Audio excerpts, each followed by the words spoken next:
신앙의 원조는 이 사도들입니다. 또 표본도 본도 사도들의 그 어떠함을 본받아야 합니다. 아멘.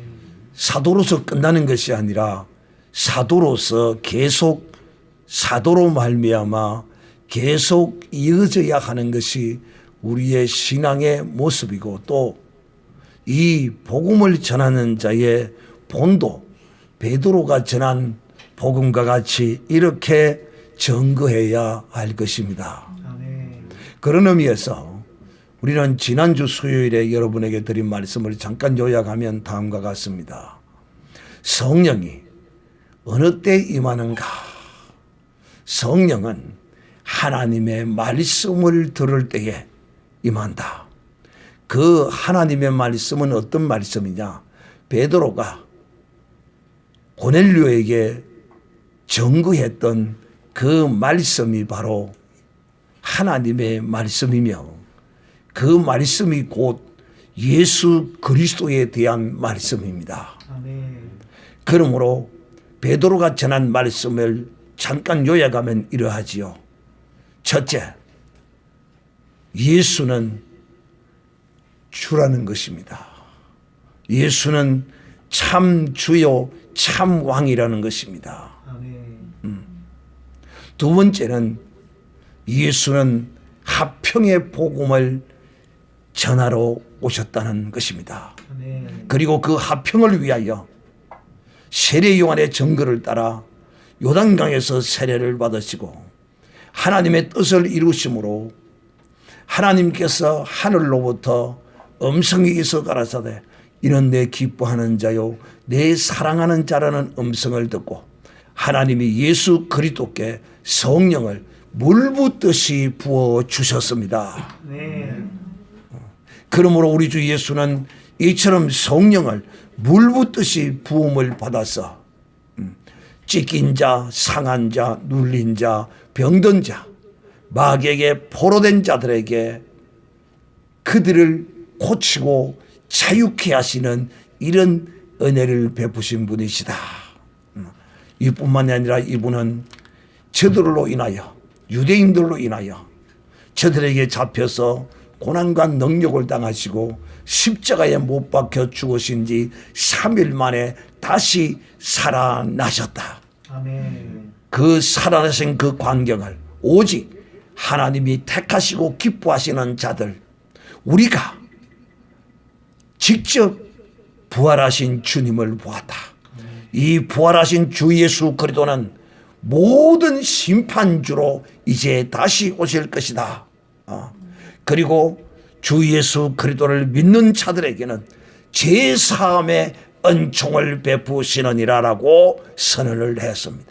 이 죄사함을 주신다는 베드로의 이 말이 떨어지자마자 그 말씀을 듣고 있던 고넬로의 가정의 모든 식구들과 고넬로의 그 친척들과 이웃들이 하나님의 성령을 거기서 다 받게 됩니다. 할렐루야. 아멘. 그래서 이런 말씀 예수 그리스도에 관한 말씀을 전하면 누가 성령이 기뻐하시고 성령이 세례를 주십니다. 아멘. 라고 지난주에 여러분에게 말씀을 드렸습니다. 그런데 여러분 이 사건이 있고 난 후에 어떤 사건?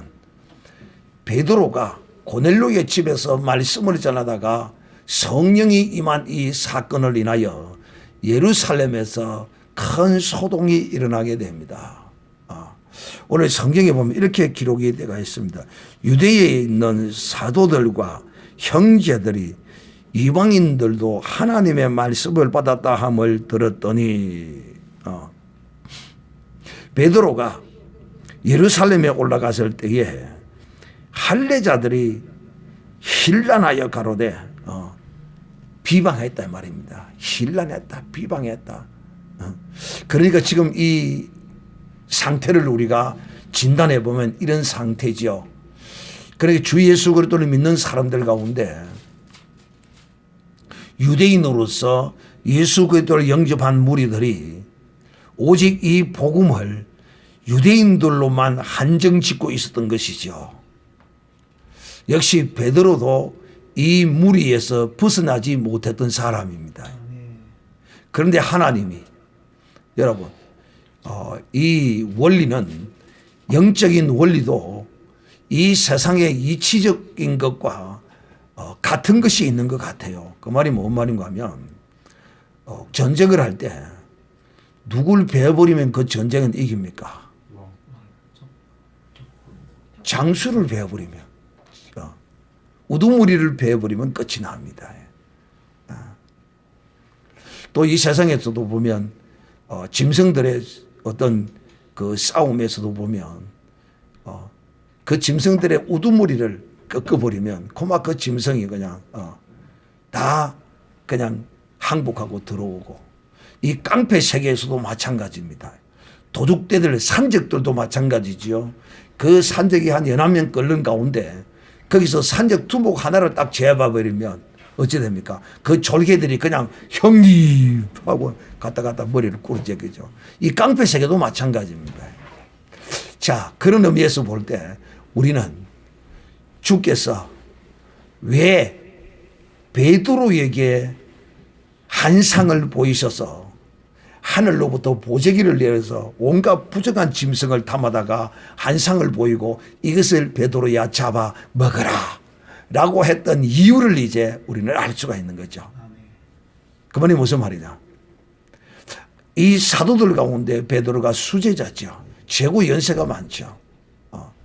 그리고 예수님으로 더불어 가장 많은 관계를 가졌던 제자지요. 어느 누구도 부인하지 않죠. 그런 제자 하나인 그 제자들 가운데, 사도들 가운데 어떠미요 제자들 가운데 어떠민 베드로를 주님께서 탁 잡아버립니다. 무엇으로? 이제 이 복음은 이 세상 모든 민족 누구에게든지 전해질 것이라고 베드로에게 한상을 보여서 베드로를 깨우친 것입니다. 할렐루야. 그러니까 베드로만 두목격인, 우리식으로 쉽게 이야기하면 두목격인 베드로만 변화시키면 나머지들은 그냥 다 따라오는 거예요. 할렐루야. 그래서 하나님이 이 베드로의 꼭지를 돌리기 위해서 베드로에게 다른 제자들에게 한상을 보인 것이 아니라 베드로에게 이런 각양각색의 부정한 짐승을 잡아먹으라는 그 한상을 보이셨던 것입니다. 그래서 베드로가 이것을 베드로를 신란하는 자들에게, 왜? 이 지금 고넬료라는 사람은 어떤 사람인가? 로마의 군대로서 이탈리아의 장수로 이제 저들을 지배하는 그런 사람인 거예요. 그러니까 이스라엘 민족과는 적대적인 관계에 있어 아무리 이가 이스라엘 백성에게 구제를 베푸고 좋은 일이라고 사람이 좋다 할지라도 적은 적일 뿐인 것이죠. 이런 이제 사고를 가지고 있는 것이죠. 그런데 그에게 이 이방인 가운데서도 또 적군의 자기의 민족을 억압하고 그렇게 하는 적군의 장수를 성령을 베풀었다. 그냥 이 할례받지 못한 자들에게 하나님의 성령을 받게 했다. 그냥 이 유대에서 그냥 뒤집어진 거예요. 그러니까 베드로가 오니까 따지는 거야. 아니 베드로 씨, 그럴 수가 있습니까? 당신이 말이지 아무리 나이가 많고 예수님의 수제자라고 우리 중에 말이지 연영자라고 대접을 받고 그러지만은 어찌 할례받지 않는 자들에게 하나님의 말씀을 받고 성령을 받도록 이런 짓을 할 수가 있습니까? 하고 따졌던 것이죠. 그러니까 베드로가 설명을 하는 겁니다. 내가 이만큼 저만큼 이렇게 되어서 우리가 잘 아는 사건이죠. 오늘 이 베드로가 이 해명하는 그 내용이 앞에서도 여러 번 언급되었죠. 이 내용을 이제 설명을 합니다. 그리고는 베드로가 마지막에 그럽니다. 주의 성령이 내게 명하사 아무 의심 말고 함께 가라 하시매 주의 성령께서 함께 가라고 하셔서 또 주의 성령께서 이 부정한 짐승들을 잡아 먹으라고 해서 내가 그렇게 한 것이다라고 이렇게 설명을 하고 있는 것입니다. 아멘. 그리고 베드로가 또 저들에게 말합니다. 내가 오늘 이 밤에 여러분에게 전할 핵심적인 말씀입니다. 어떤 말씀이냐? 앞에서도 여러분에게 이 사도행전을 시작할 때 다 말씀을 드린 내용입니다. 뭐냐? 지금 베드로를 실문하고 있는 제자들과 또 형제들에게 베드로가 이렇게 말하는 것입니다. 형제들이요.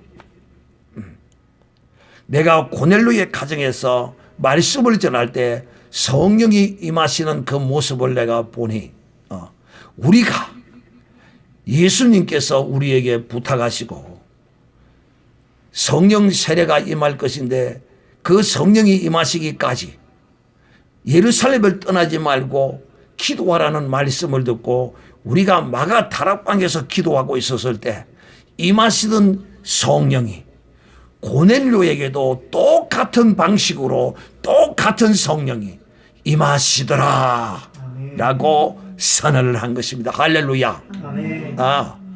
여러분, 지가 아무리 할례받은 그리스도인이라고 한다고 할지라도 자기의 믿음의 근원 되신 예수 그리스도의 그 약속하신 성령이 임하시던 그 성령을 받았던 사람들입니다. 제자들도 마찬가지고 오늘 이 형제들도 다 마찬가지입니다. 다 그 마가 다락방에서 오순절에 임하던 성령을 받은 사람들인데 고넬로의 가정에서도 똑같은 성령이 임하시더라라고 저들에게 선언함으로써 한 방에 그냥 싹 날려버린 것입니다. 아멘. 사랑하는 게 우리는 여기서 지금 머물 것이 아니라 정말 오늘날에도 이 성령의 역사를 부인하는 자들이 있습니다. 한국 교회에 유명한 어떤 사람들이 사도생전에 있는 이런 성령의 역사는 사도들로 끝난 사건이다. 사도들의 표적을 위한 것이다. 라고 하면서 이것을 오늘날에 임하는 성령의 역사를 거절하고 또 부정하고 있는 것이 오늘의 우리 한국교회의 일부분의 어떠한 모습입니다. 그러나 그것은 잘못된 것입니다. 성령은 동일하게 어제나 오늘이나 이 세상 끝날까지 이 하나님의 백성들을 위하여 역사하시고 지금도 인도하시고 성령으로 세례를 베푸시고 계십니다. 아멘. 그러므로 이것은 사도들로 인하여 끝난 것이 결코 아니라는 사실을 우리는 알아야 합니다. 왜? 예수님께서 70일의 제자들을 통하여 저들에게 귀신 쫓는 능력과 권능을 주어서 먼저 가서 복음을 전하라고 그 70일의 제자들을 주님이 훈련시키셨습니다. 또 그것뿐만 아니라 예레미야 에스겔서에 보면 성령을 마지막 말세 때에 부어주리라. 요엘서까지 하나님께서 이 마지막 때에 이 성령을 부어주리라고 약속하신 것입니다. 아멘. 그러므로 이것은 내가 성령 받지 못하고 내가 성령 세례 받지 못했다고 해서 이것을 거부하고 부정해서는 안 됩니다. 내가 못 받았다고 해서 나는 비록 이 성령 세례를 못 받았을지라도 성경에 있는 것은 인정을 해야죠. 우리 한국 현대사에 속담이 있죠. 요새 시세말로 이런 말이 있죠. 내가 하면 로맨서 남이 하면 불륜이라고 말하는 것과 똑같은 현상의 모습인 것이죠. 그러므로 사랑하는 형제들이여, 마가 타락방에 임하던 성령이 사도 베드로를 통하여 고넬로의 가정에 임하셔서 말씀을 들은 저들에게 성령 세례가 주어졌습니다. 그 성령 세례의 그 어떠함은 오직 예언과 방언이었습니다. 표적은 말이에요. 성령 세례가 임한 표적이 예언과 방언이었던 것이죠. 오늘날에도 마찬가지입니다. 이 역사는 변함없이 계속 되어집니다. 단지 이 성령의 역사가 때를 따라 옮길지 지역을 옮길지는 모를지라도 이 성령의 역사는 동일하게 오늘에도 역사할 것이요, 이 주님 오시는 그날까지 성령은 역사한다는 사실을 우리는 반드시 기억하고, 우리는 이것을 절대 거부하거나 불신해서는 아니 됩니다. 이런 사람에게는 성령 세례를 거부하고 불신하고 부정하는 세례가 임하지 않습니다. 누가 자기를 환영하지 않고 인정하지 않는데 임하지 않아요. 그러나 하나님은 그 깨닫지 못하는 영혼을 위하여 여러 모양으로 하나님은 그것을 깨닫게 하시기 위하여 그런 사람들을 깨닫게 하시기 위하여 하나님은 다양한 방법으로 그들을 깨우치시기도 하지만 저들이 자기의 지식에 사로잡혀 하나님의 성령의 역사를 거부하고 있는 것입니다. 또 어떤 목사는 그런 이야기를 하죠. 귀신 쫓지 마라. 사도들이 귀신 쫓은 것이 어디에 있느냐? 이런 말을 합니다. 여러분, 마귀에게 눌린 자를 예수께서 자유케 하셨습니다. 병든 자를 고치셨습니다. 이것들은 마귀에게 눌린 것도 있고 귀신에게 들린 것도 있고 여러 가지 현상이 있을 수 있지만은 이런 것들을 우리 주님께서도 행하셨고 사도들도 이런 것들을 행하셨어요. 왜? 주님의 명령이었습니다. 또 마가복음 16장에도 믿는 자들에게는 이런 표적이 따르리니, 믿는 자에게는 누구든지 이런 표적이 따른대요. 어떤 표적이? 귀신을 명한 적 떠나가고 방언을 말할 것이고 병든 자에게 손을 얹은 적 나을 것이고 뱀을 집은 적 해를 입지 아니할 것이고, 주님께서 이렇게 말씀하신 거예요. 오늘 베드로가 고넬로의 가정에서 임하신 성령이 마가 다락방에 임한 성령의 역사인 것처럼 주 예수 그리스도를 믿는 믿음의 사람에게 귀신의 방언이 귀신의 영이 임한다고 혹 제대로 믿지 못하고 거짓된 사람이, 그런 사람이 있을 수는 있을지라도 결단코 진실하게 예수 그리스도를 믿는 자에게 마귀가 임해서 마귀의 방언을 주고 그러는 일은 거의 없습니다. 거의 없다. 100%는 아닐지라도 거의 없다. 그러므로 오늘날도 우리가 진실로 이 베드로처럼 이렇게 어떻게 예수 그리스도를 증거하면, 어떻게 증거하면 예수는 주시라는 겁니다. 이 땅에 많은 주가 있지만은 그 주들은 다 자기의 유익과 자기를 위하여 주로 존재합니다. 그러나 우리 주는 그렇지 않습니다. 우리 주는 오직 하나님과 인간 사이에 가로막힌 이 죄의 괴담을 허시고 하나님과 우리 사이를 합평케 하는 주로서, 또 이 왕은 예수는 왕이시다 이렇게 증거하면 하나님의 성령이 임하십니다. 진실로 내 영혼이 예수 그리스도를 주로, 예수 그리스도를 나의 왕으로 내 마음에 모셔드리고 내가 그를 찬송하고 기도하면 반드시 하나님께서 그에게 성령을 부어주십니다. 이것은요, 기독교 역사 가운데 그대로 오늘날까지 이루어지고 있고, 또 하나님의 거룩한 성령의 사역자들이 이런 일들을 지금까지도 해오고 있는 것이 사실인 것입니다.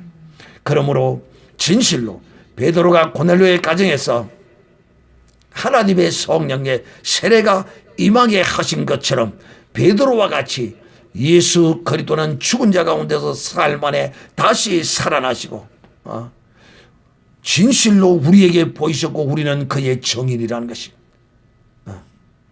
이런 예수는 심판주로서 하나님께서 그에게 하늘과 땅의 모든 근세를 다 주셨다. 그러므로 누구든지 은혜 받을 만한 때 구원 얻을 이 때에 예수께로 나오면 죄사함을 주느니라. 죄사함을 베푸시기 위하여 예수께서 이와 같이 죽으시고 부활하셔서 심판의 주가 되셨다. 이 설교의 말씀을 들을 때에 성령이 임하셨습니다. 그러므로 오늘날도 우리가 설교할 때 진실로 베드로와 같이 이렇게 주님을 높이고 주님의 이 거룩함을 나타낼 때 오늘날에도 하나님의 성령이 임하셔서 예언하게도 하시고 방언하게도 하시고 마가 다락방에 임하시던 성령의 역사가 오늘날에도 일어난다는 사실을 믿으시고 이제 우리는 성령을 받았으면 이것으로 기도로서 끝나는 게 아닙니다. 이제 성령을 받았으면 정인 되기 위하여 우리에게 주께 하나님께서 성령을 물붓듯이 부으신 같이 우리 가운데 이 성령이 폭포수와 같이 솟아서 넘치도록 우리가 주께 간구하고 부르짖어야 할 것입니다. 우리 다 같이 입하면 한음속으로 한번 기도하겠습니다. 주여